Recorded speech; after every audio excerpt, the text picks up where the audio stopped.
नमस्कार, आदाब, सत श्री अकाल, जय भीम, जोहार। मेरा नाम है नवीन कुमार। महाराष्ट्र में क्या होने जा रहा है? मीडिया इस पर चुप क्यों है? देखिए कि प्रचार खत्म होने में अब केवल 10 दिन का समय बचा और चैनल ओपिनियन पोल से भाग रहे हैं। हिम्मत नहीं हो रही। तो क्यों हिम्मत नहीं हो रही? क्योंकि अगर हरियाणा की तरह पूर्वानुमान लगाया और नतीजे पलट गए तो भाजपा खदेड़ लेगी, और अगर भाजपा गठबंधन की जीत बता दी और महाअघाड़ी यानी इंडिया वाले जीत कर आ गए तो वो खिल्ली उड़ाएंगे। इसलिए चैनलों पर बैठने वाले चुनाव के तमाम धीरेन्द्र शास्त्री बिल में घुस गए। तो क्या वाकई महाराष्ट्र में हालात ऐसे हैं कि कुछ कहा ही नहीं जा सकता? क्या किसी की समझ में ही कुछ नहीं आ रहा? इसका जवाब है नहीं।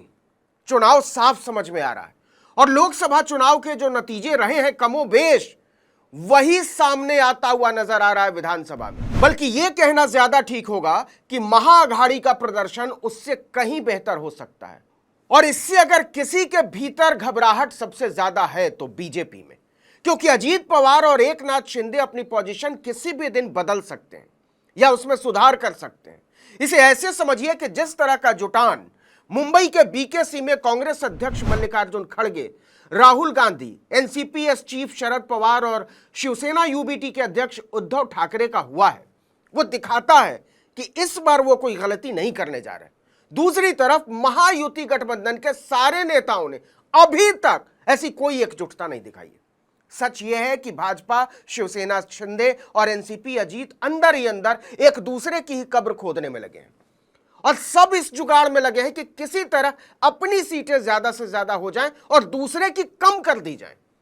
खासकर एकनाथ शिंदे ने चुनाव के बाद मुख्यमंत्री पद पर बने रहने के लिए और बीजेपी ने शिंदे की कुर्सी खुद हथियाने के लिए जो हथकंडे अपनाए हैं उसकी पोल खुल चुकी है।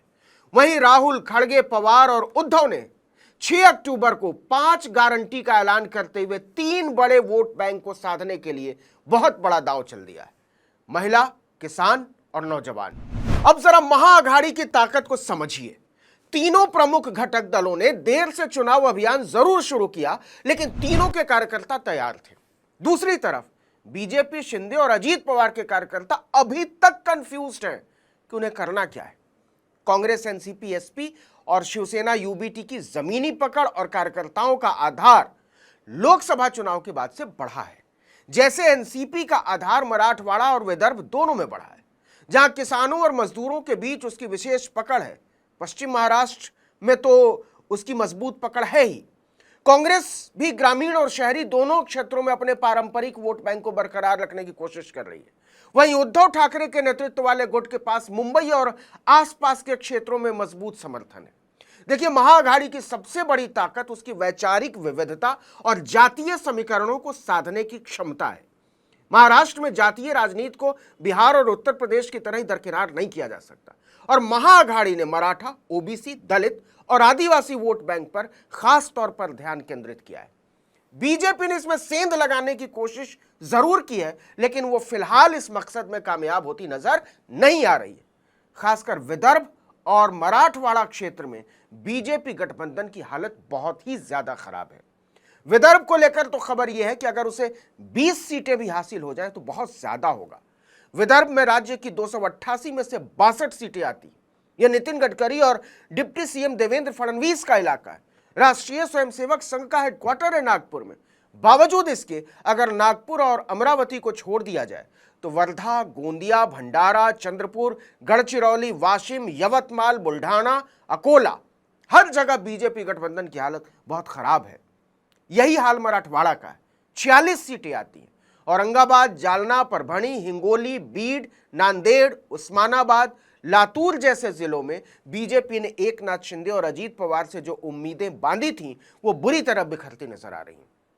पश्चिमी महाराष्ट्र में तो हालत और खराब है, जहां से 70 सीटें आती हैं। ले देकर कोंकण क्षेत्र में बीजेपी गठबंधन का प्रदर्शन कुछ बेहतर रहेगा, लेकिन रायगढ़, रत्नागिरी, सिंधुदुर्ग, ठाणे और पालघर के इस क्षेत्र में सीटें ही कुल 27 हैं। तो इससे भाजपा गठबंधन को कोई खास बढ़त मिलने वाली नहीं है। एक और बात, शरद पवार और उद्धव ठाकरे का फैक्टर महाराष्ट्र के चुनाव में सबसे बड़ा है। महाअघाड़ी जमीन पर यह बात पहुंचा चुका है कि यह लड़ाई पवार और ठाकरे के सम्मान की लड़ाई है। दूसरे, जिस तरह से उद्धव ठाकरे ने पिछले 5 साल में सभी वर्गों के बीच अपनी लोकप्रियता और राजनीति का विस्तार किया है, वो भारतीय राजनीति में इससे पहले कभी नहीं हुआ। कंप्लीटली पलट गए हैं। उद्धव ने अपनी मुस्लिम विरोधी कट्टरपंथी छवि को तोड़कर उस पर एक ऐसी स्वीकार्यता हासिल की है जिस पर किसी को शक नहीं है। और यही भाजपा की मुश्किल है। बटेंगे तो कटेंगे जैसे नफरती नारे को जिस तरह से प्रधानमंत्री नरेंद्र मोदी तक ने उड़ा लिया, यह उनके हिले हुए आत्मविश्वास को दिखाता है, क्योंकि वो जानते हैं कि महाराष्ट्र में मुस्लिम आबादी राज्य की कुल जनसंख्या का लगभग 11-12% है।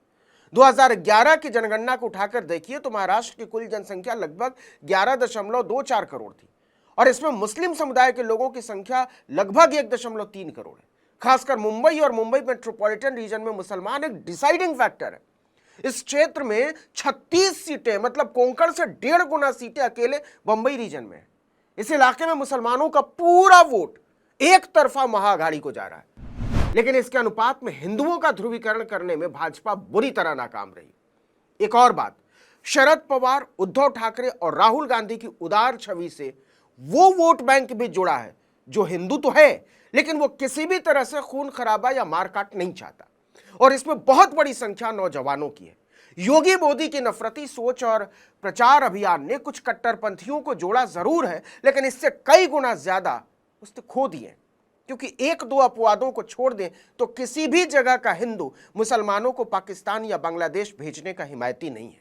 इससे ज्यादा उनका जुड़ाव और पहचान मराठी अस्मिता को लेकर है, जिसका प्रतिनिधित्व उद्धव ठाकरे और शरद पवार जैसे नेता करते हैं। अब आखिरी बात, उद्धव ठाकरे, शरद पवार, राहुल गांधी और मल्लिकार्जुन खड़गे ने एक मंच पर आकर मतदाताओं के सामने अपनी एकता और प्रतिबद्धता का जो प्रदर्शन किया है, उसने महायुति गठबंधन की नींद उड़ा दी। इसीलिए टीवी चैनल वाले महाराष्ट्र के चुनाव में धीरेंद्र शास्त्री बनने से परहेज कर रहे हैं। उन्हें अच्छी तरह पता है कि जमीनी हालात क्या हैं, और अगर उन्होंने आंखों देखा हाल बयान कर दिया तो बचा खुचा चुनाव भी बीजेपी के हाथ से निकल जाएगा। तो इस पूरे खेल को समझिए। मणिपुर और मिजोरम तक के चुनाव का ओपिनियन पोल उछल उछल कर दिखाने वाले टीवी चैनल हाथ पर हाथ धरे क्यों बैठे हैं? क्योंकि उन्हें जमीनी हालात का अंदाजा तो है, लेकिन अगर यही बात वो बोल देंगे तो जिस पार्टी और नेता को उसके संपादक, एंकर और रिपोर्टर पूजते चले आ रहे हैं, उनका नुकसान हो जाएगा। और अगर देवता नाराज हो गया तो भक्त की दुर्दशा हो जाएगी। इसलिए इससे अच्छा है कि किसी चक्कर में पड़ो ही मत, कुछ बोलो मत, हमने कुछ देखा ही नहीं। इस वीडियो में इतना ही, लेकिन अगर आपने आर्टिकल 19 इंडिया को अब तक सब्सक्राइब नहीं किया है तो फौरन कर लीजिए, बेल आइकॉन दबाइए, घंटी जैसी आकृति लाइक कीजिए और कमेंट करके बताइए हमारा वीडियो आपको कैसा लगा। हमारा ट्विटर हैंडल है article19_India और मेरा ट्विटर हैंडल है नवीन जर्नलिस्ट। नमस्कार।